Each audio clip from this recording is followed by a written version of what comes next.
Today on Table Time Podcast. Was the teachers beating children? Because I've heard my dad talk about that. Yeah. I mean, I have to admit, I remember actually in the primary school next to the police station. I remember a teacher actually washing my mouth out with. Literally, you know, washing my mouth out with soap. Yeah. They did. No way. Yeah. And you've toured overseas, haven't you? Done shows. Yeah. I did. Like, how many countries have you done shows? I don't know, man. He's not scout. You know what I'm saying? He's humble, but I'm telling you. I've been around a little bit. Yeah. You know what I mean? With your live recording sessions as well. What's the biggest studio? Have you ever recorded in Abbey Road? I have. I know he has. I know, you know. I'm just like, you get me, people. It's levels. Like I say for my shoes. Talking about the blues, I got 'em. Hey. What more can I lose? Tell them. I can't beg, borrow, steal a buck. I said, Lord, there ain't nothing but a buzzer. Can't be running up a debt, money I forget. Like all this blood I sweat, money I forget. I was running from the feds. Errol Linton, take it away.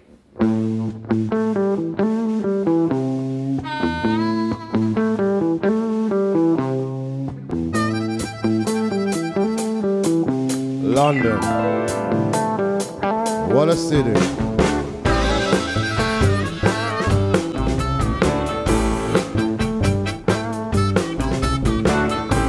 I live in the city,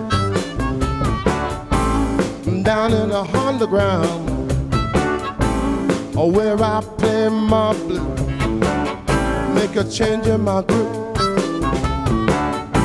Been looking for work, making gold out of dirt. Been digging so deep, just can't make it. We're stepping up the clock, son.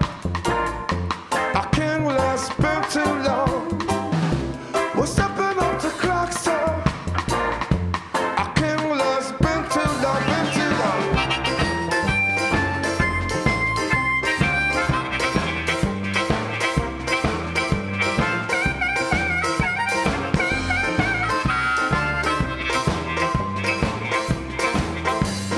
Packing my bags on the plane, I'm gone. Boom. We back with another episode of the Table Time Podcast. Don't forget to like, comment, share, subscribe, all of that. You get me? Big up everyone that we've had on the show so far. You know, big up my guy Trex, always helping with the audio, helping with the filming. You done know, man. We're our own media team now. You get me? Big up upcoming productions on the edits. So yeah, man. Today we've got a very, very, very, very special guest. This is family as well. So this is an interview I've wanted to do, a podcast episode that we've wanted to do for a minute. This guest always very busy, always got bookings, always performing, like out playing, and so it's very hard to get hold of him. Vice versa, we're out here, we're busy as well. So we've come down today, we've been invited down, to his house, and we're gonna with no further ado, I want you to introduce yourself to the people. Yes, my name is Errol Linton. I'm an artist, musician, visual artist, band leader of a blues stroke, reggae, funky, all sort of music, but mainly blues-based band. Been doing it for at least 3 decades now, you know what I mean?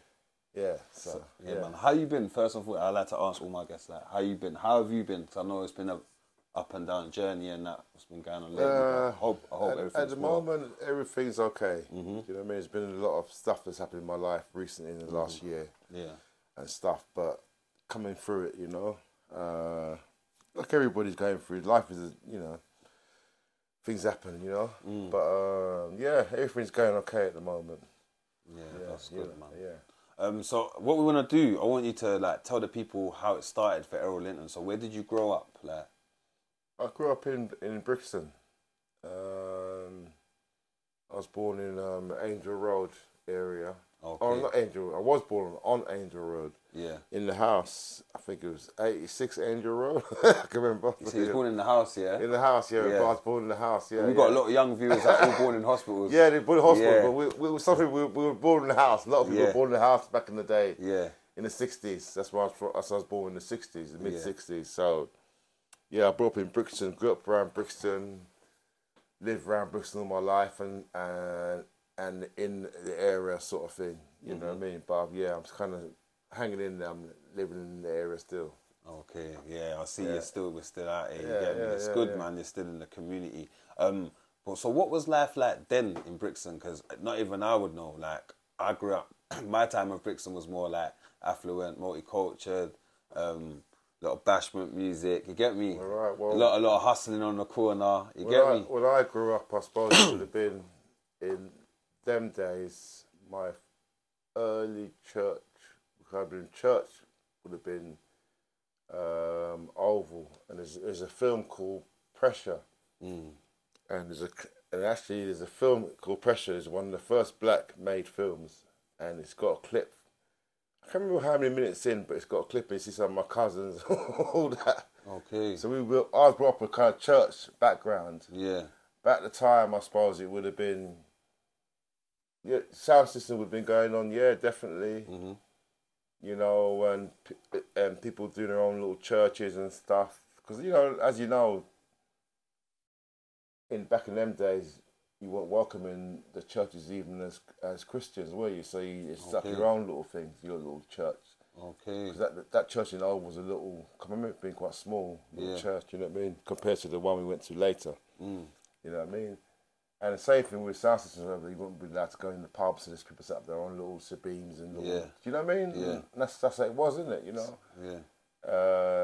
But I suppose, there's a church background I grew up with, but obviously the reggae and gospel and pop and everything else all that music was going on. Yeah, it was different times. I suppose the leftovers from the war. Okay. A lot of bomb sites and derelict homes and. What? So that's around Brixton as well, around all around Brixton. I mean, you could go, you could walk. So say like where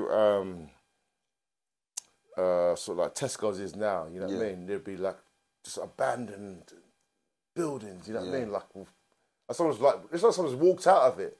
You can just walk into the workshop. It's like, what's going on? Yeah. So that's like a pastime for us, like going to abandoned buildings. Yeah. You know what I mean? And there was derelict homes and, you know what I mean? That's what we did. And bomb sites, you know what I mean? Because I even wrote about that sort of thing. When I first went to church, when we used to go to church, you used to go, when we was kids, your mum would take you to, you used to go when in church, you used to go to after the weekend thing, you go to Yarmouth or South End or whatever. Mm-hmm. And when you're on the beach and you skim, and I skim myself, where did I learn that? It's just like, this is a bomb site. You know what I mean? Because you get a bomb site and then, like, the water when it rains is like a big, like, a pond, you know what I mean? So you can skim the stones, you know what I mean? Okay. And then when I was in the beach, I thought, hey, that's how I even wrote about that, put that in the lyric of the song, you know. But that's was there like lots of factories and that around as well? Well, there used to be, say along Acre Lane and stuff where I was living. So on the way home, that's on the back of what's that one? You know, the Red Records used to be and all that. There used to be loads of factories at the back of there. Used to go in there. That's like main Brixton. Acre Lane. Yeah, there used to be loads of derelict stuff back in them days. Yeah. So for primary school, a young guy, people to venture or even brought down houses, you know what I mean? You know what I mean? Yeah, see, it's crazy to how it is now, isn't it? Because everything's there's loads of shops, buildings, new apartments. Yeah. Obviously, the estates and that. So was there estates back then as well? There must have been. They must have just got built after the war. I don't know. Like I was saying, when our first primary school I went to was next to the Brixton police station. Okay, yeah. So when we got moved from that in the 70s, so that would have been early 70s, we got moved from that to Angel Town, yeah. Yeah, yes. And that was just been built the same block, the yellow brick. Yeah. My school was made from that. You know what I mean? Okay. Yeah, so the primary school that I left from next to the police station was probably the first early of the gentrification in the 70s. Yeah. That became a flats. Yeah, that's right. Yeah. Yeah, and they like you said, they like kind of fresh, with Yeah. like yellow bricks kind of. But did they knock it down and then rebuild it again? I can't remember. Or is that the same? No, I'm saying the one near in Angel Town. No, so my first primary school near the police station. When we moved out, that came flats. So that was like a primary school coming into flats. Okay. You know what I mean? That's like that was in the 70s. Yeah. You know what I mean? And we went down into the blocks, like a new build school, which was same yellow brick as the as the estate. as my Angel Town. Yeah, that's right. Yeah. And some of my friends lived in Angel Town, came to the school as well. Yeah. Okay. But I was born on Angel Road, but a lot of them buildings got knocked down. You know what I mean? The old houses. And then they built blocks on that. Like, Oh, then, yeah. But then with Mitesfield, it used to be an older estate. Also, as well, with Angel Town, used to have a bridge connecting into Stockwell Park Estate. There was like a bridge. Yeah, apparently. Yeah, there was a bridge going over. But they knocked all that down as well. I think Lapper Road used to go all the way down. Yeah, that's right. You know what I mean? Yeah, back in the day. But yeah, I was brought up around the area. Angel. And what was school like them times there as well? Was the teachers beating children? Because I've heard my dad talk about that. Yeah. I mean, I have to admit, I remember actually in the primary school next to the police station. I remember a teacher actually washing my mouth out with. Literally, saying washing my mouth out with soap. Yeah. They did. No way. What, if you like swore or something? Yeah, like it was. Yeah, then. Yeah. You know what I mean? I thought that was out of order then. Even then, you know. But I didn't think I even told my mum that. Maybe because I swore. That's why. I was... Probably that's why, because you'd have been in double trouble. There was one teacher, I won't mention his name, when we left that school and went to the school in Angel Town. It was the way... Well, looking back at it now, I think that was abuse. Because when... it wasn't even funny, really, because... I think I've been affected by it now, but he should come and he would say, stop that. What? That's your head, you know. What? That's my head. Yeah. Top of your head. Nah, that's abuse. Sure. Yeah, that is abuse. That's abuse. That is abuse. But for no reason as well, like. We could be talking, what are we doing? You don't need to do that. Yeah, you can't be doing that to young children. So that's the way kids get away with that stuff. Yeah. They used to push the boundaries. Them days they are definitely not all teachers, but certain teachers used to. Do you know what I mean? Yeah. But yeah, it was a bit rough growing up. Sometimes, you know what I mean. And then the education you had and all that sort of stuff. You know what I mean? And then what got you into like music? Or was it the influence of the reggae and you were saying the pop? But yeah, what got you into? And when did you first start saying to yourself that I'm gonna become a musician? I think I was always into music. Okay. I mean, I remember when I got the little transistor radio with the one little headphones. It was mono. You sit at home, you know, when you were a kid. This is primary school, you know what I mean? You'd be listening to the radio and tuning into all different radios and stuff. I used to always love music. And I remember when my sister brought the guitar home from a teacher, the hippie teacher in school. She borrowed the guitar, but I broke the string.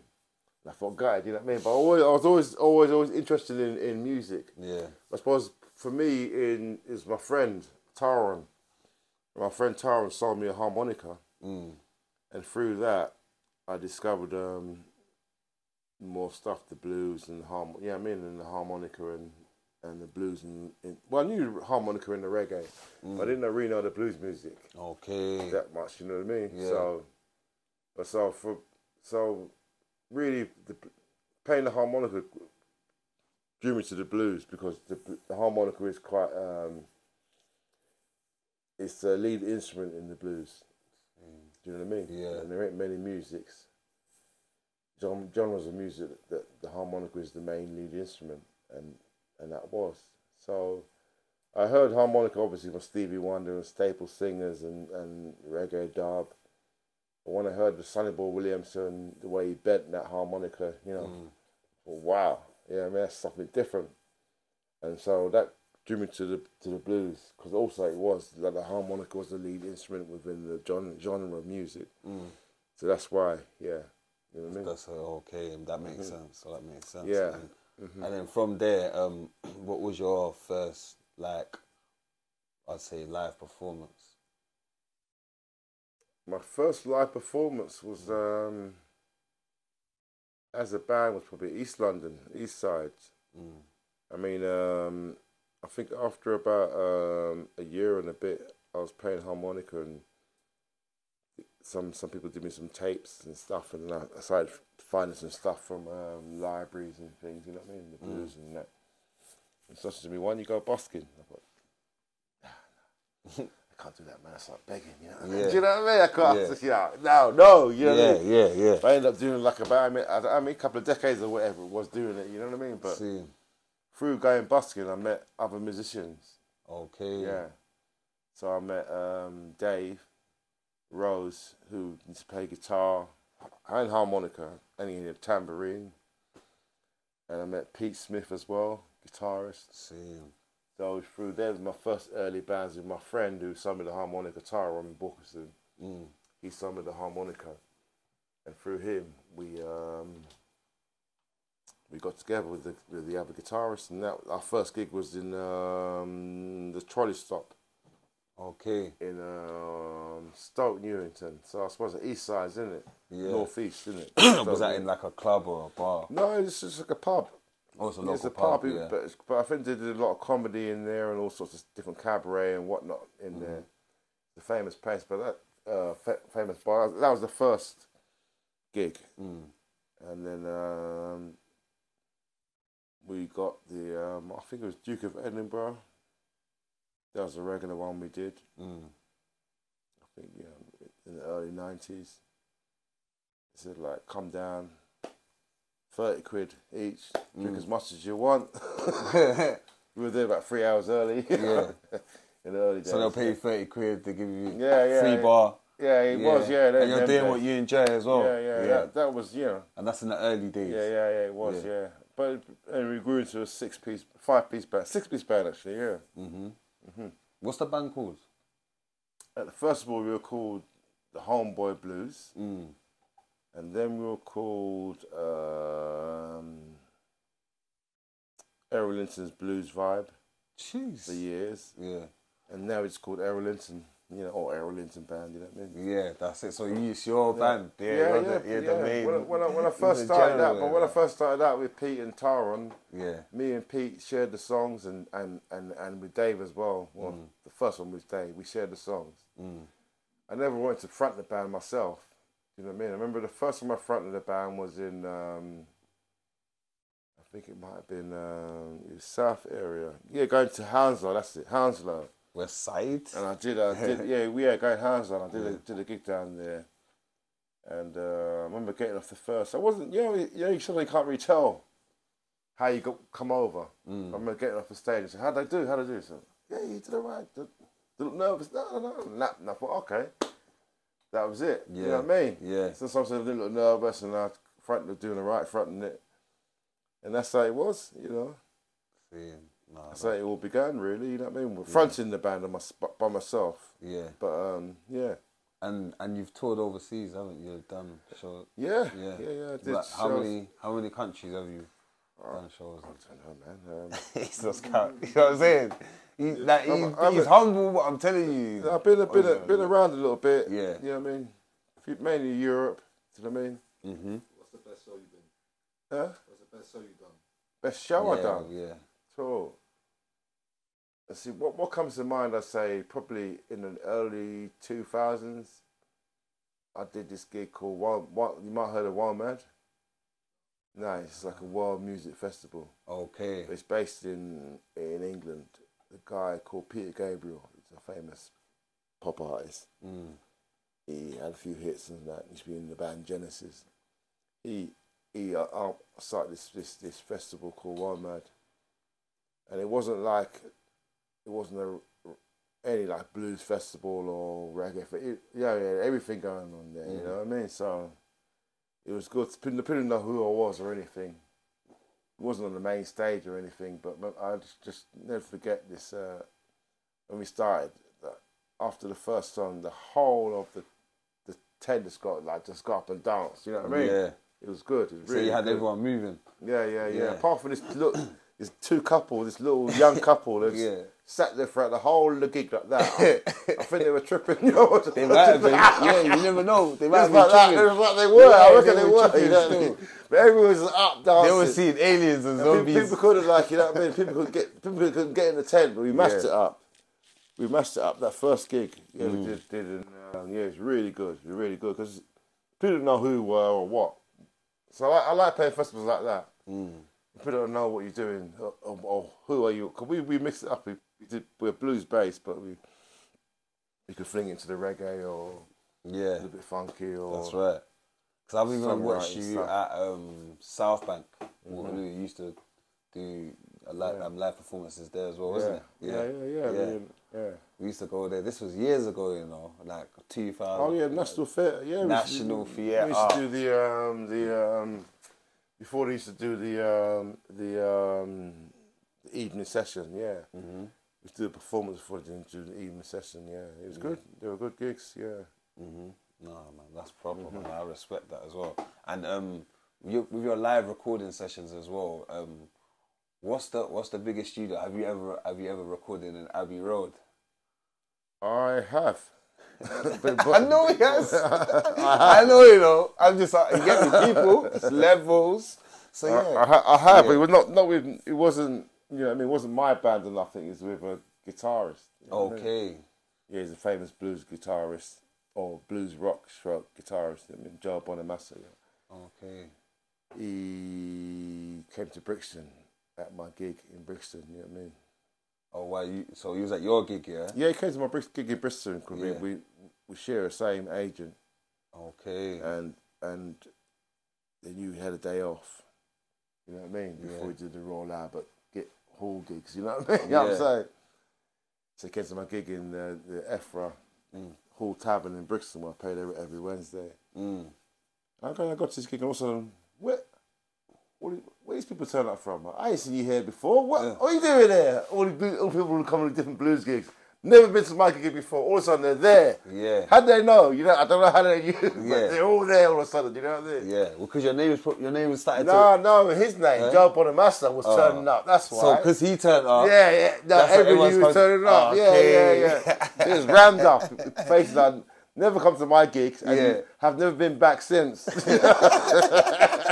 You know? They want to hear some reggae, innit? That's right. But it was that's big, you know. It was good. Look, I know a guy who was into a lot of the rock guitarist, Scottish guy, and I said, yeah, definitely gonna.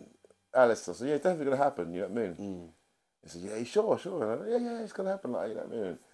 I was at the bar when I first met him, talking to Joe Bonamassa, and Alice turned and walked to the bar. He couldn't believe it, you know. His face, looking at his face, is so funny. It's funny, man. But I said, he was all right, and he said, "Yeah, do you want to?" I said, "You want to join in and play like the second set?" He did. He joined in. Wow.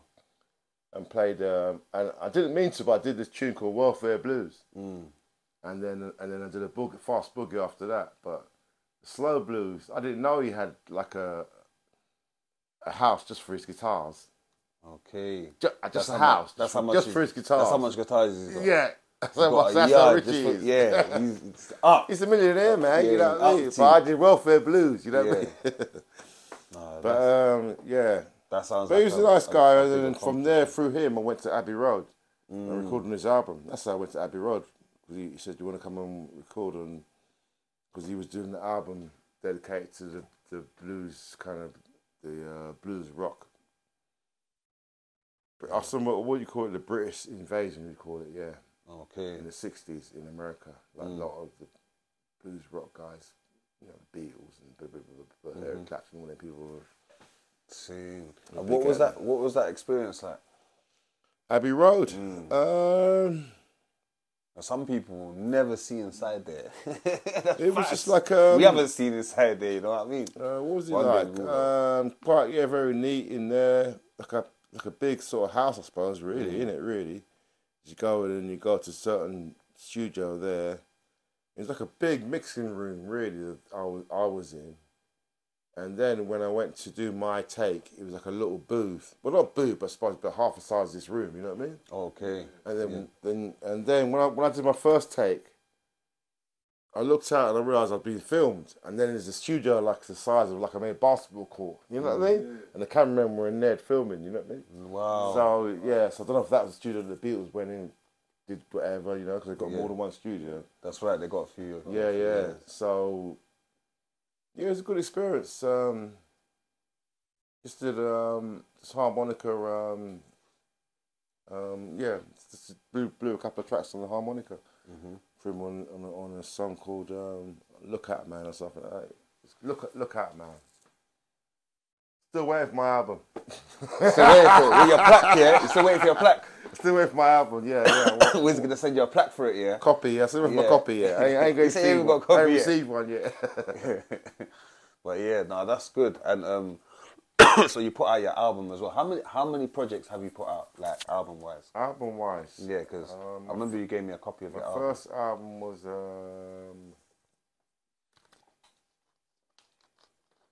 I suppose the first album as Errol Linton was in 1997. Okay. So it's quite a while ago now. So 97, 20 odd years, isn't it? Yeah. Mm. You guys are babies. You know what I mean? 97 was his first album. Yeah, 97. Yeah. So yeah.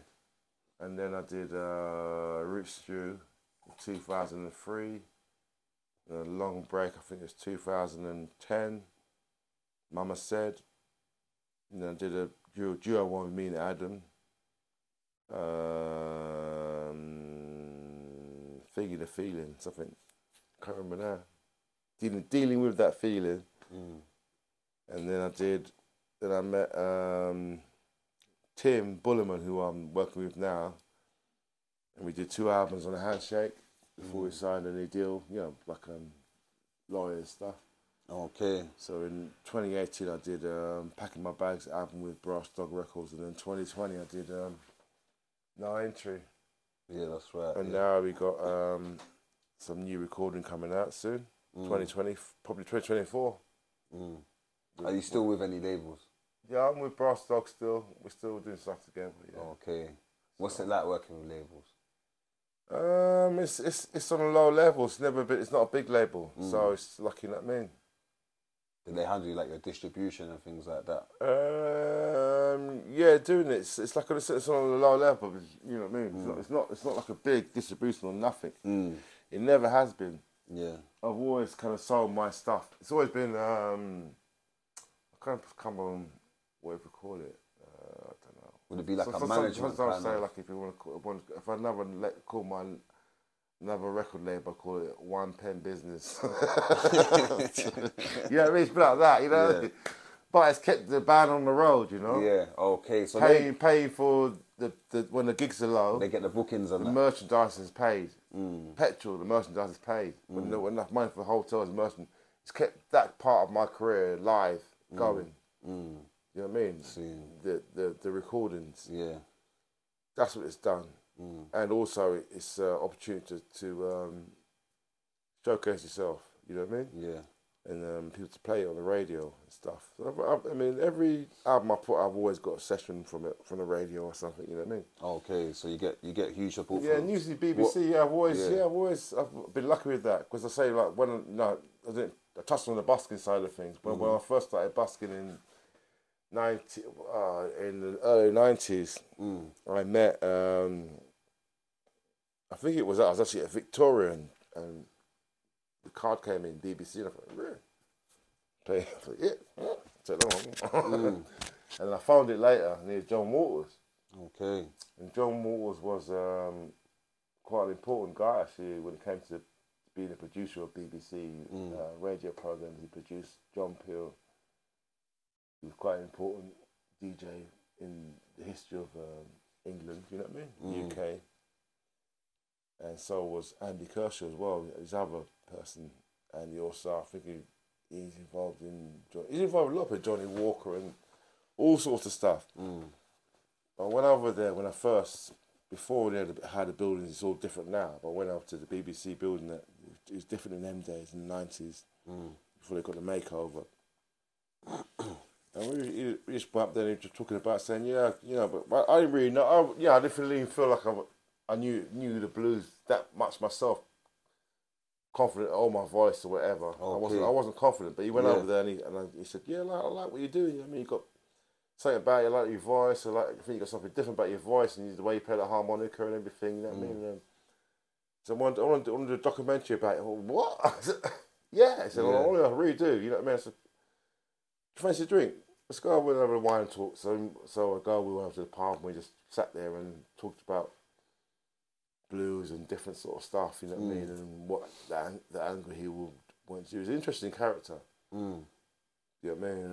And we did film and interviewed, you know what I mean, interviewed me around here in this room. Filmed me. No, actually no. First of all, they filmed me and Tara and Pete in Leicester Square busking, and then me and Ealing, some studio down there, Ealing BBC. A few shots around Brixton, Clapham Common, walking. Yeah, they went in. And then they said, look, when you need something more, they wanted to interview me here. So they interviewed me here, they wanted more. And they still thought it wasn't enough. They wanted to make the documentary. And they put it back to back with Big Bill Broomsey. And Big Bill Broomsey is a black American guy, came over to the UK in the 50s, I think. You know what I mean? Or stuff like that. Yeah. And he was, and so they put the documentary together with me and him. You know what I mean? So called Two Generations of the Blues. You know what I mean? Wow. Of stuff, you know. So is that documentary still out there? Yeah. Yeah, it was a Arena documentary. Yeah. Yeah. Arena, BBC, Rhythms of the World. Okay, look at that. Have you done any performances for them at the BBC or anything, like live performances with them? I did only on the radio. Like I say, most of the sessions, most albums I've usually got a session from Paul Jones or last time Karis Matthews. Yeah, so yeah. You're out there. You're in the game. You're definitely official. Like, people need to know. You know what I mean? Especially people in our world. To get me, because even when I'm listening to your journey and listening to all the musicians you work with, I'm gonna go back and do my research on a lot of who these are. You know what I mean? I'm keeping it real. I'm learning. This is schooling now. You know what I mean? I'm getting schooled because we're musicians, and even in hip hop, a lot of blues, hip hop comes from blues and reggae, and you know what I mean. So even now, like even Trek said, he uses certain, you know what I mean, samples and. You know what I mean, in your beats, so in the instrumentals. Yeah, the jazz and blues and gospel, man, where would hip hop be? That's right. And funk. That's right. Oh man, it'd be a big hole, wouldn't there? It would. Most definitely. Yeah, because I mean, yeah, all the broken beats and that and everything is wicked, but yeah, without the funk. And the blues, funk and the blues, boy, you need that in hip hop for sure, man. How many instruments can you play? I dabble with piano a bit and guitar. Yeah. I songwriting it, but I don't play it on stage. Okay. Only harmonica. That's my main instrument. That's your main one, yeah, the harmonica. Harmonica and sing. Yeah. Are you good on the guitar though? I'm alright. I songwrite on it. Songwrite on it. You know what I mean? I can play a little tune. Jeez, yeah, go on. Hey, exclusive. Look at that. Yeah.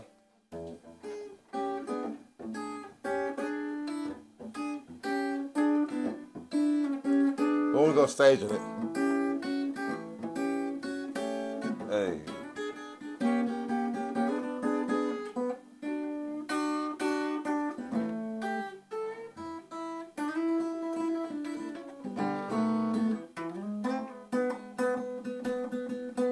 Jeez.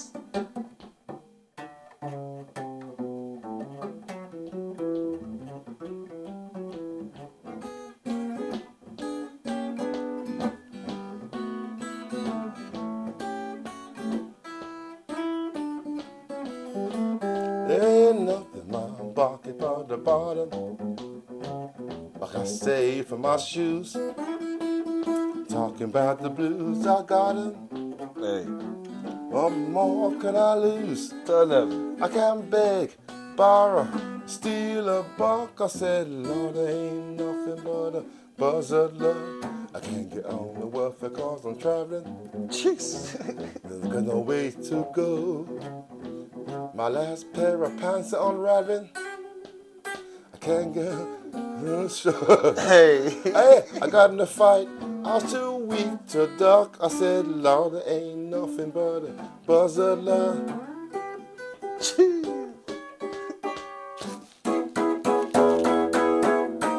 Tell them. Yes. It's an exclusive, people. You get me? We have to do a collaboration with them, you know. We have to do something.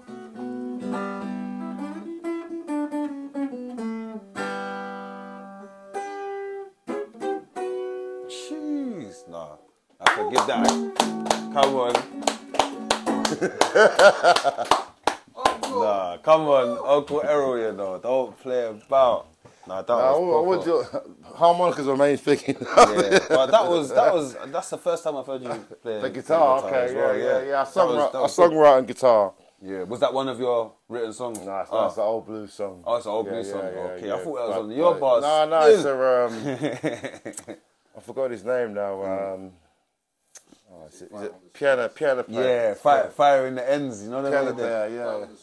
Fire on the strings. Go on, Chex. Hey, yo, Chex got the bars today, though. I said fire on the strings. I like that one. Co-signed by Chex. Billy Emerstein, I think.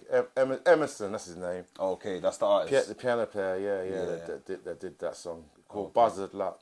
It's called, You know, I was gonna say to you as well. You see, because obviously you've been in the music game from back in the day till now. Yeah.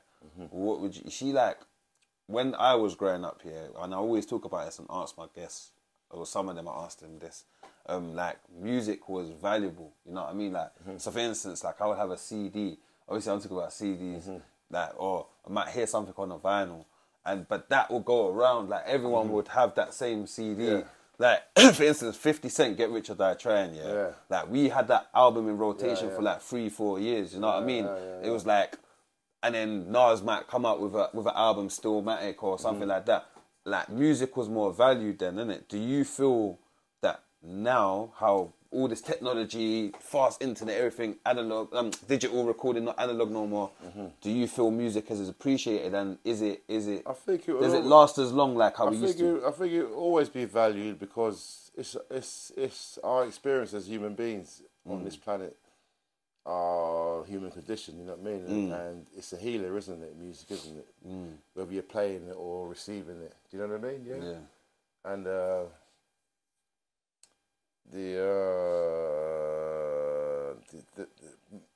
what as making money for a musician, it's tough, because you know what I mean, the digits go up, as in like hits on because you've got to put out more now. Hits on whatever line or whatever, and people are watching it, listen to it for free, but you get money from it. That's different. You know what I mean? Just, you know. So do you reckon is that why they're putting it out so fast? Because they were getting money back then as well, weren't they?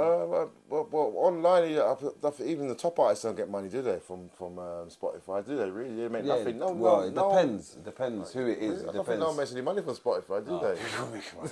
Really? Yeah, people are making money from Spotify, never iTunes. I They're making a lot of money. They're making a lot. These youths, these younger youths, that the younger generation, like they're making money. You know what I mean? So I could have. But it's the rate that Spotify is minting them. That's what Biggie's saying, isn't it? Like, it's the rate, because however much artists making, the platform is making like tenfold. You get me? Paying cahoots with the label to rinse it. It's the same game, isn't it? You get me? But there is artists that can make their bread if you're consistent. I think your generation and younger or whatever, I think they're more up to my generation when it comes to it. You know what I mean? Because you see, the business side of it and technology. Yeah, because there's a lot of the guys, the hip hop and we would say drum and bass, but you know the Stormzy guys, people like that. You know what I mean? That sort of. They've made some. Done well. They've done well. There's a lot of people that have made a lot of money. Yeah, done well. You know what I mean? But our generation, I'm not saying mind the rest of people that make money, but I think they did as well, you know. yeah, they did. I think they did. Certain artists did. Yeah, I think they did. Yeah, you know what I mean? Certain artists did. Because when you look at like even the Beatles and that, Beatles done well. Obviously, in the end, they never had the royalties to their. Yeah, they made a lot of money, didn't they? You know what I mean? They were like they're like one of the biggest bands in the world. Yeah, like so. Michael Jackson made a lot of money.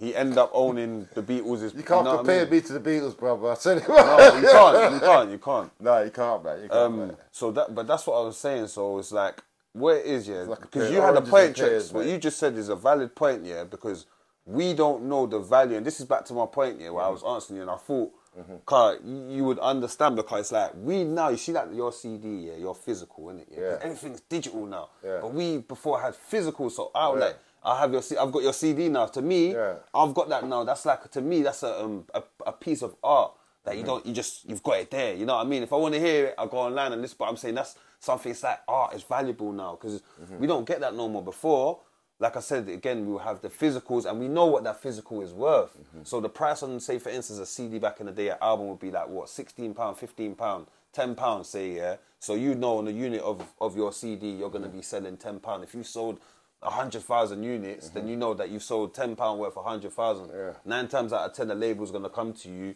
They're going to say, look, we're going to offer you this amount of money.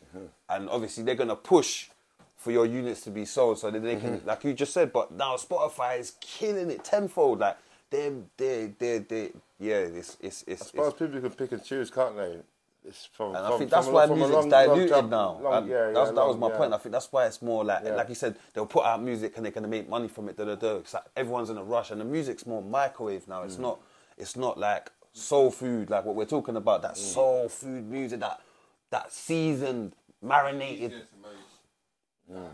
Just general music compared to what some of that L makes. You get me? Not many people can play that instruments, for example. Become a recording artist and do that type of stuff. Most people have a producer, engineer.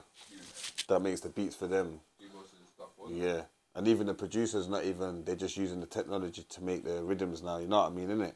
Whereas before, they're playing a live band. You know what I mean, though, innit? The times of obviously it has to evolve. Things have to evolve, innit?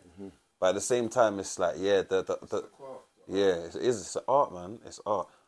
I suppose doing beats and electronic stuff is an art form as well, doing that. Of course. You know producing definitely is an art as well, it's definitely an art, It's not easy to do, you know what I mean? Not anyone can just go and make a good beat. I've been listening to electronic music since I was like a teenager. Yeah, I mean, I'm in my 50s now, so it's been around a long time. I used to listen to Funkadelic when I was younger. You know what I mean? And all that sort of stuff, and George Clinton and all that, because I had a lot of electronic. That was all electronic, wasn't it? You know what I mean? And beats and stuff being before, and then hip hop would come along, You know. Yeah, we said that was before hip hop. Funkadelic before hip hop, What's your thoughts on hip hop? My thoughts on hip hop. Cause hip hop music now. Yeah, just like in general, like from then till now. I mean, I've always liked hip hop. I've always liked hip hop because it's just always been there. I mean, when we was teenagers, it was Rapper's Delight, wasn't it? Yeah, Rapper's Delight with the hip, and then at me, and then it was The Bottle, wasn't it, or The Message, wasn't it? And then, White Lines, all that sort of stuff, you know what I mean? And then, obviously, Public Enemy later, and I liked it all, do you know what I mean, really. There was one time I went, maybe about, before Brexit, I got in a cab with this guy, and I was doing a gig in Slovakia, but it was all hip-hop. And there was nothing he put on. He had loads of albums. This is in Slovakia. There's nothing I like. It's all gangster rap. Where was this in Slovakia? This is a cab guy. Yeah. Look at that. There's nothing I did. Honestly, there's anything I didn't like. I couldn't really get it, at all. But obviously, there's always going to be good hip hop, whatever year it is. You know what I mean? My younger brother is more a connoisseur of that. You know what I mean? I've always been into the funk and the soul. And and the reggae, you know what I mean? More. It's like Uncle Jesse. You know what I mean? He showed me a lot, innit? Yeah. Like he showed me. He was same age as my brother. Yeah, he's the same age. Yeah, that's what I'm saying. Same age, my brother. Yeah. Yeah, because so they were more hip. Straight, that was their music, hip hop straight away. You know what I mean? Yeah. Obviously, people. So Uncle Errol's family is basically my grandma and my granddad's like cousin. What is it? Nephew, you would say, innit? My granddad Linton. What's that? Zachariah Yori's nephew, isn't it? Yes. Yeah. So, Uncle Zaki, yeah. Yeah, Uncle that's Zaki, right. Yeah. So obviously, like my mum, my uncles, Errol grew up with my family, like with their family. They grew up together. So when we're talking, even with the hip hop, like it's a good conversation because I didn't know. I knew about garage because of Uncle Mikey. Yeah. He showed me about garage. Yeah. And then obviously I heard little hip hop in the ends in my area and that. But it's when I went to my nan's. And I'm going to my upstairs, chilling in my uncle's room. All right. And Uncle Jesse's room. He's got all the hip hop. Yeah. He's got the whole thing lined up like this. He's got every album, and he's like, this is West Coast, that's East Coast. You know what I mean? That he had it in order, like this one here, Life After Death. And I'm young, you know, and I'm thinking this is corrupt in my head. I'm watching DVDs on the PlayStation, but because he's young, innit? At the time, he's young as well. Nigel and Jesse were full of. I mean, Nigel had the big. You know what I mean? Yeah. The boxed up with the beads. Yeah. You know what I mean? And all that. The big glasses. Yeah. The mum would say, what are you wearing glasses for? You don't wear glasses. They were like, they weren't glasses, but you know what I mean? It's like, you know, they give it the... back in the day, you know what I mean? Yeah, I remember. 80s, yeah. And you remember Jesse loved bass line, innit? He's a sound man, innit? Like, when it comes to music, like, he likes sound, engineer, production. He's an engineer. Yeah. So he would have a big setup, you know, and the man's there blazing it in the yard. My granddad's like, Leon, turn it down! You get me? Like, it's memories, man. Like, and that's hip hop, that's why hip hop does mean a lot to me, because it's memories of like when I was growing up. I was watching Up in Smoke Tour. I was watching that in my nan's, like my uncle's room. You know what I mean? Uncle Jesse, I was watching that in his room, like Eminem, Dre, Snoop. So man, hip hop was definitely a big part of my life growing up. You know what I mean? Yeah, me too as well. Yeah, because I was there for the first bit of the early days. You know what I mean? Yeah, you see. And so it's always been a part of hip hop. Yeah, words like hip hop. You know, I think blues is a lot related to hip hop as well. You know what I mean? Most definitely. A lot of spoken word, isn't it? You know what I mean? Yeah, that's right. And what made you get into art as well? Because obviously you've got loads of paintings in there. The artwork. We're gonna show the people as well. We're gonna get cutaways.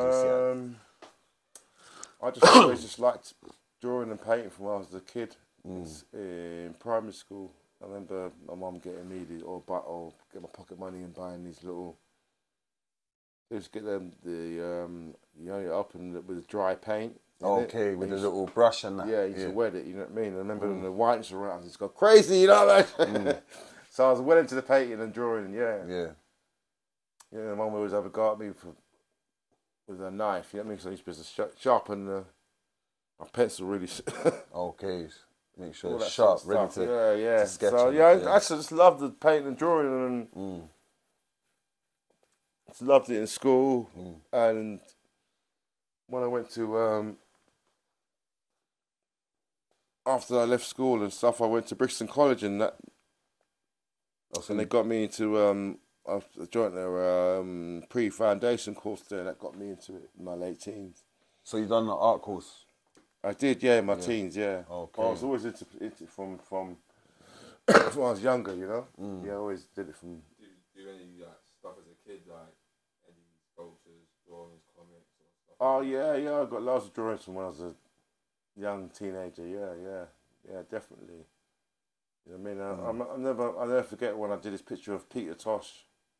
Jeez. When I was younger. You know what I mean? But I couldn't get the eye to put a patch on it. Look, you can never get the eye properly.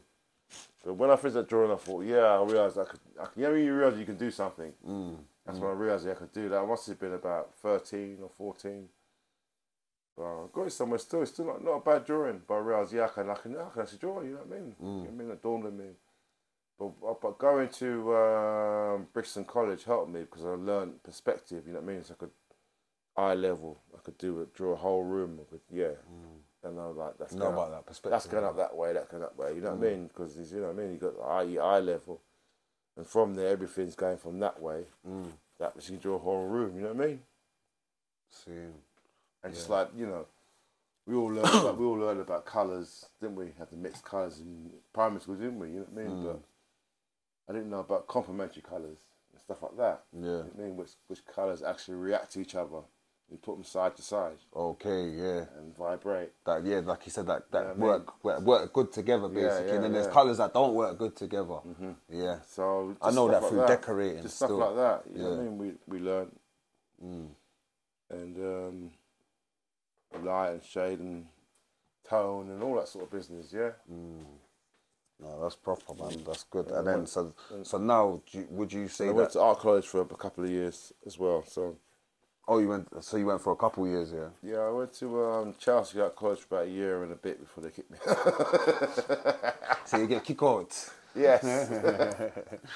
Hey, that happened to me. I got kicked out of brass tacks around here. But they were trying to kids stay in school, stay in college. You get me? But now you got a good canvas here as well. And you're saying that someone's obviously you've got people that are interested in your art. Yeah, basically. my artwork. Yeah, still. So are you gonna do some art like people like say if people want to buy more art, would you do any for them like for your personal fans or? Oh yeah, I still do. I'm still doing portraits and still doing my own personal stuff, artwork. But yeah, it's been busy this year. I haven't had much chance to do much painting as I wanted to. But I'm definitely going to get back into it again. You know what I mean? I suppose you know, definitely. You think about trying to do the NFTs? I'll have to look into that. Yeah, let's look into that computer. So yeah.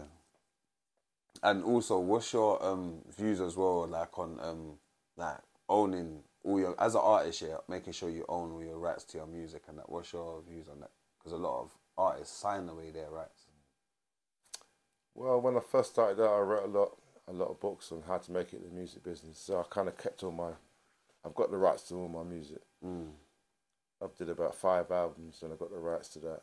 You know what I mean? So if any of my songs get news, you know what I mean? If I'm pushing up the daisies, then maybe the children or the grandchildren or the great-grandchildren will get some of the money instead of some record company, you know what I mean? So, because I own the rights to my music. That's right, you know what I mean? Yeah. So, I've always did that, you know, checked out that side of things, you know, publishing and copyrights. And would you say it's important to own your publishing as well? Everything. Yeah. Why not? Because a lot of artists going to be watching this. You struggled, you did all that. You went through all that, making the thing. Yeah. Why not own it? Yeah, 100%. You have to make sure, innit? And then if anyone wants, like you said, use your music for anything, then at least they have to come to you and they can't just use it, you get me, and own it. And then in the future, it goes to your this generational wealth you're creating, innit? It goes, like you say, it goes to your children's children. Yeah. Yeah. That's it, man. It's important, man. I mean, there's a lot of artists that it didn't go to their children's children or even their children. You know what I mean? That's the point why I was asking. So many artists. Because obviously they was offered big money. That's why they was offered like. No, they was offered a Cadillac, man. You know, we say something. They was offered a Cadillac, man, and whatever persons. Yeah, we say something. They put their children through Harvard and all that business. You know what I mean? Yeah. 5 times over. You know what I mean? Generations, but. So that's what it's good to own your own material. Yeah, definitely. Yeah. And also, what books? I know you're a guy that reads books. What books would you like suggest for people to read? And because I like books as well, innit? And I remember you was talking about a book earlier to do with one of them paintings, wasn't it? What was that book called again? Writers to check. Yeah, what's it called? That? When you were saying something with that painting, you were saying there was a book. A brother gave him a book or something like that. Oh yeah. It was that was to do with the painting. Langston Hughes. Yeah, come on. He's a good person to check. He's a good writer. Yeah, What's his name? Hughes. Langston Hughes. Langston Hughes. Yeah. He's not alive. He's an Afro-American. He's American. Yeah. And Toni Morrison. You know what I mean? He's good. You know, but there's plenty of what's that guy that my friend Ken Rick, drummer's working with, did Easter Acre Lane. He's a good writer, isn't he, as well? Okay. The Easter Acre Lane, that's the book. I've read that book. Uncle Mikey gave me that book. What's his name again then? Oh, I forgot his Alex name. Wheaton. Yeah. Alex He read Wheaton, that one. yeah, He read yeah. the Easter egg Lane, Yeah, and he but read he- another one. What's that other one? I know. Do you know what? I think about children's homes. I think he wrote one. Yeah, about there was children's because the homes, Easter yeah. Acre Lane was about the right, Yeah. about basically the growing up in bricks, Acre Lane. Then the I think police his latest riots and one's that. going to be Alex Wheaton, isn't it? His name. Yeah, That's it's going to be a theatre production. Yeah, Is it? his next book. Yeah, I need to go watch that. What he's going to have the live theatre for it as well. I think so. Yeah, I think it is. I need to. You know what? I need to follow Alex Wheaton because I've read a few of his books still. Cause Mikey showed me about his books. Oh yeah, man. That's what. See, I connect. You get me? People might think, yeah, Fend, you don't read, whatever, because the way you talk. But trust me, brother. I really get me. And what's the plans for the future? Like, The plans at the moment. yeah. Getting this new album out. Really. Okay. I got. I think it's got a couple of new tunes on it that we'll get some good airplay. I think. Or people will enjoy. We'll see. We've got to get it out there first, really. I definitely get it out. I think probably 2024 by time. Definitely get it. Okay, so is that what you're planning for? Yeah, the release, yeah. Yeah, but I've got a gig coming up soon with Sarah Brown. And she's a vocalist, had a very good career. She's worked with a lot of the pop artists, backing vocalists. People like Simply Red, Simple Minds, Duran Duran, you know what I mean? Loads of artists. She's did an album recently with Mahalia Jackson. Okay. Which was Mahalia Jackson was a gospel singer. She always thought she would always sing the gospels and wouldn't go to the pop, and she did multi-million-pound hits. You know what I mean? Sold loads of records, and she's also an activist. She was sparring with Martin Luther King. Yeah, look at that. You know, have a his famous speech. She's there in the background. Yeah, you see her in the background, and she sings and everything. Mahalia Jackson, but Sarah Brown did an album of hers. Okay. So in November the 6th, we're doing a concert where I'm going to be singing with her. No, she's going to be singing and I'm playing harmonica with her.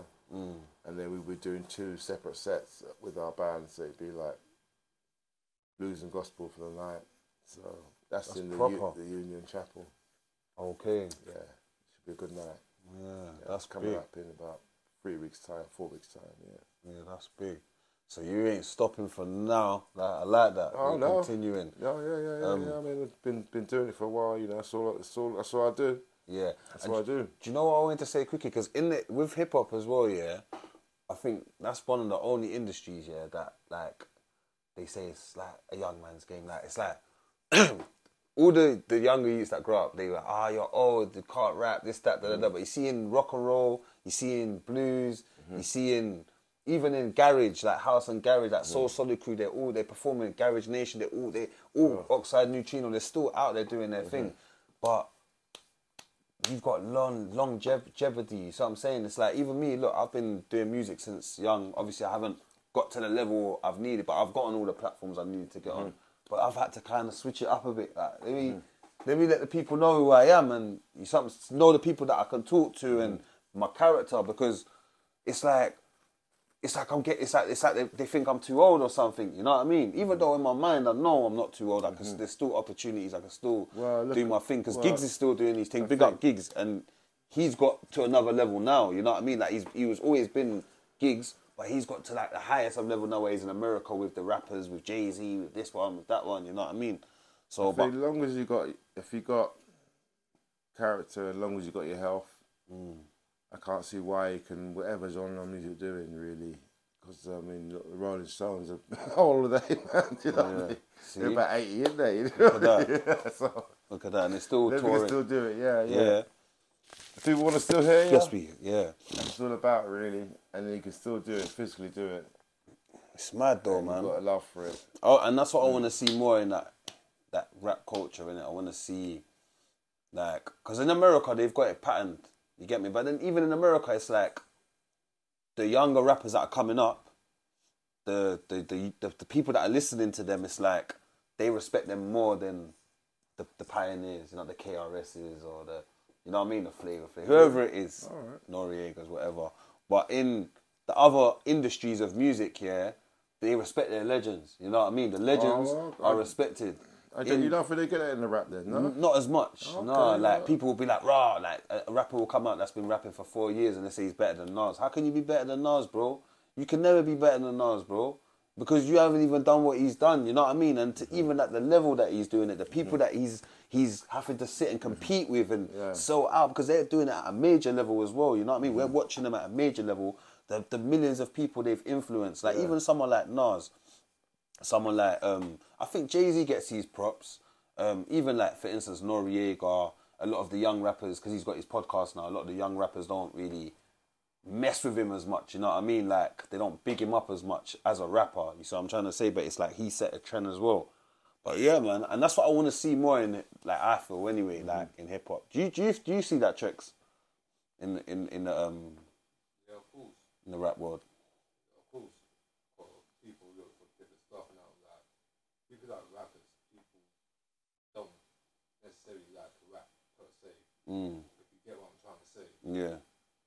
But to what Errol says, you get me, like, I kind of think that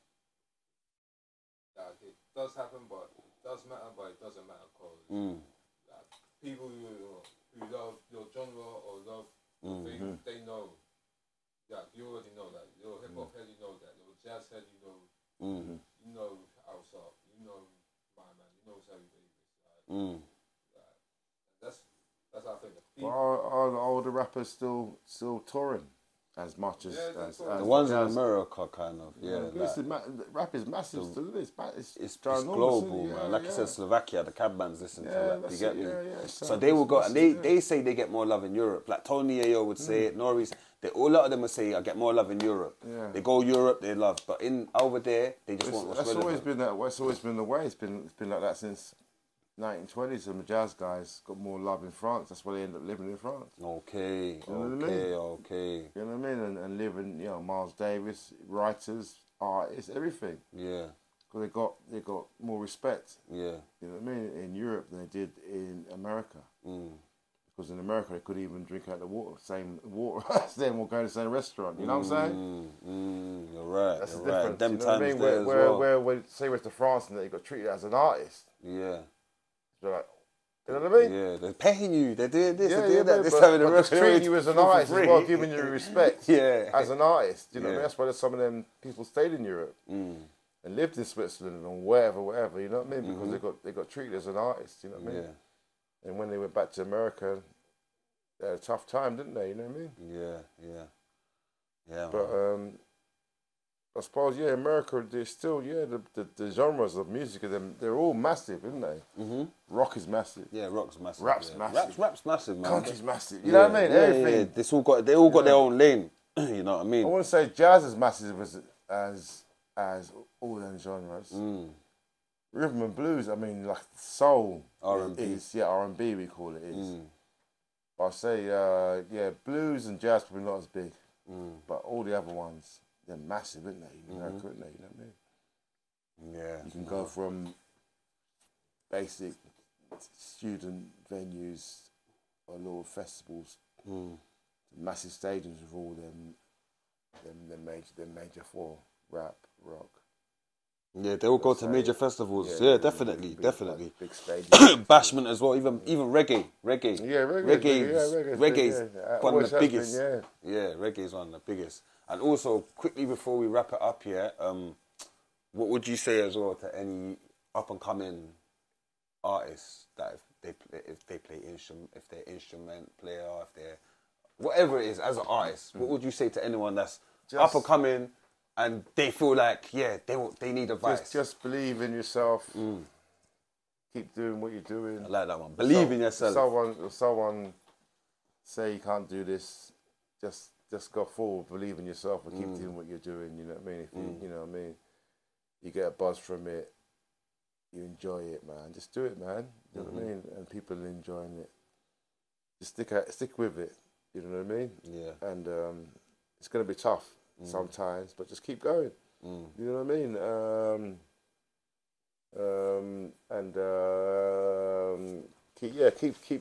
Keep doing your own stuff. Keep wherever you're doing. Obviously, you got to learn from the masters and the people that the people who've gone before you. But yeah, try and do something different, and just keep doing what you're doing. I say, you know, yeah. Yeah, man. Respect, man. I appreciate it. I appreciate this, man. Real talk, man. Big up, man. Cool. Big up, you get me? Hopefully I'm better than the BBC interviewers. You get me? I know they're going to be watching. I'm better than you lot. Holla. If you want to, you get me? Holla, I've been playing some red tracks. But nah, big up. I'm just being silly. Big up, Errol. I really appreciate this invite down today as well. And I appreciate all the gem. We call this gems. It's like you've dropped jewels. This podcast is like a gem. What you've dropped today. That's what it is, man. I say to all the youngsters out there, man. You know what I mean. You enjoy something in your heart, just keep doing it. You know what I mean.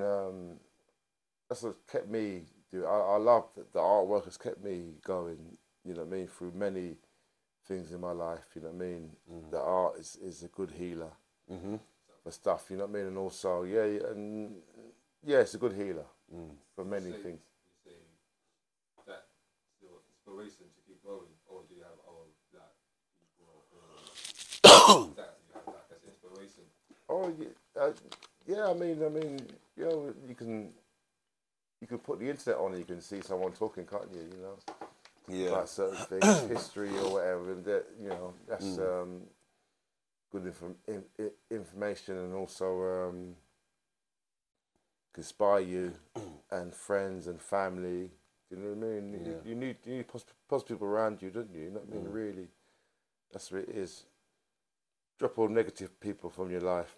Yeah, man. Cut them out. You get me? Get rid of them. You get me? You know poison what I mean? people. But, you know. We don't want no poison bad mind around here. See me? Trust me. But nah, man. Thank you very much. Chex, thank you for today as well. You get me? Once again, thank you, Errol Linton. Uncle Errol. You see me? I call him Uncle Errol. They're on camera. I call him Uncle Errol. You see me? So, yeah, man, thank you, Uncle. I appreciate this conversation. It's cool. You're the first family member that's attended the podcast as well. Yeah, that first official family member. Yeah, so obviously we've got more, but I'm saying that at this age, you know what I mean? Like, you know what I mean? So thank you very much. And yeah, obviously his website, everything, details are going to be in the description. And yeah, man, until next time, don't forget to like, comment, share, subscribe. Table time. Ooh-ah.